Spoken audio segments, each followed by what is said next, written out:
Semyon Bychkov has chosen to spend a week working on the Manfred Symphony with the Young Britain Peers Orchestra here at Snape.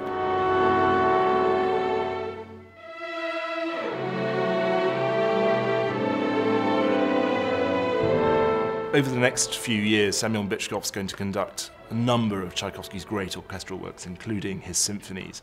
And I think what's so exciting about the Tchaikovsky Project is that it allows us this unique insight into Semyon Bychkov's musical DNA. He's a Russian, and Tchaikovsky is the melancholy heart of that extraordinary and complex country.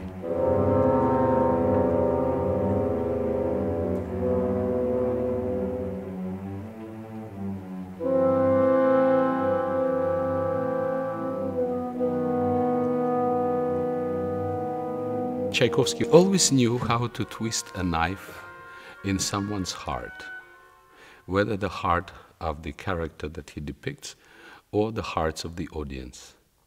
And that is one of the miracles of his music. One doesn't realize until one looks at the score, whether it is Manfred Symphony, whether it is Pathetique, the amount of information that he gives us, the performers.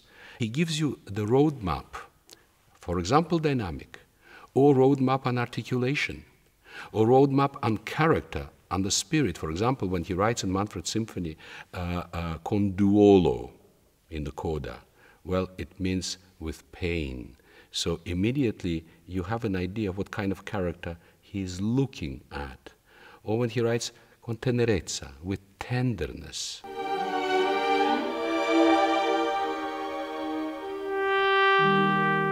Yeah, sorry, it comes too soon. Ti-ra-ra-ri-ra, 3, 1, yeah? And it could be more tender. The first note, the entrance could be more tender. 1, 2.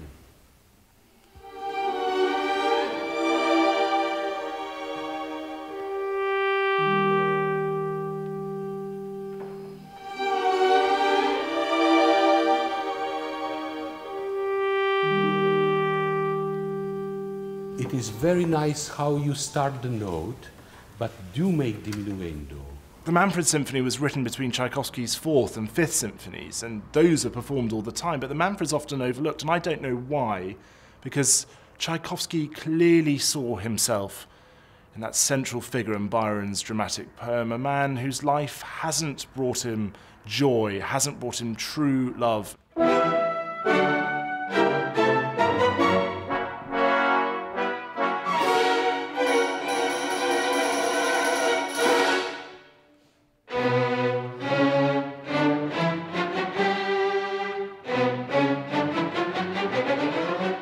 I almost feel like he is allergic to boredom.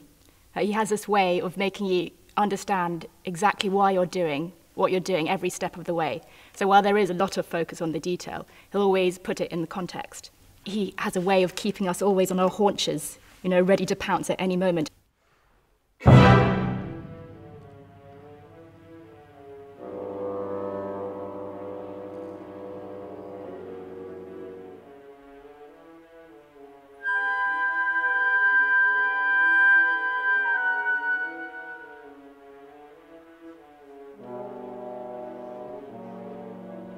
There are many melodic lines happening at the same time, being combined occasionally. Sometimes they just succeed one another. And what he does with them, how he develops them, how he presents them in a new light, that somehow grew in him also over the years. And in that we can see the progress that Tchaikovsky made in the way in which he was composing music.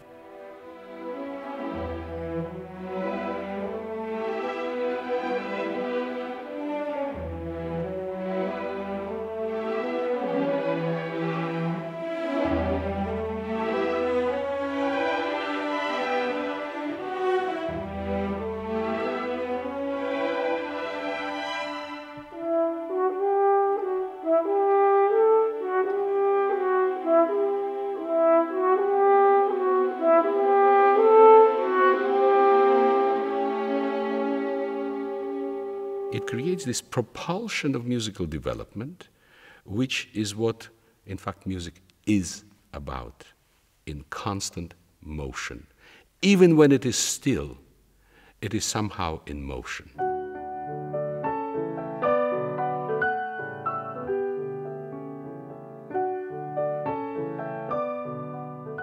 The more I live with this music, work with it, try to internalize it, the more I find my admiration and love for it grows. As sometimes happens with the composers that are very popular, and I think Tchaikovsky is one of them, he is even better than commonly accepted.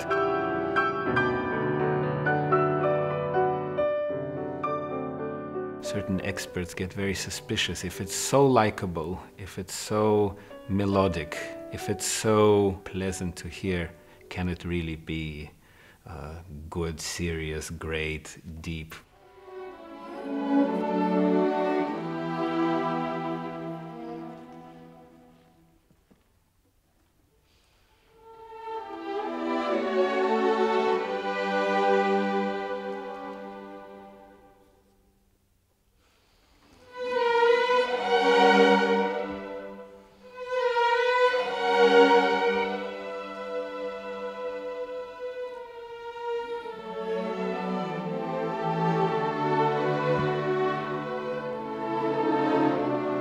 There are definite musical parallels to be drawn between the Manfred Symphony and Tchaikovsky's other works. It's in the key of B minor, which for him had sort of deathly connotations, a key that he uses a lot in Swan Lake, of course, one of his most popular ballet scores, and it returns decisively in the Pathétique Symphony, the last symphony he wrote, this kind of requiem for himself, premiered just weeks before he died. So I think the Manfred is kind of in the midst of all of that and really unlocks a lot of the mysteries in his other music.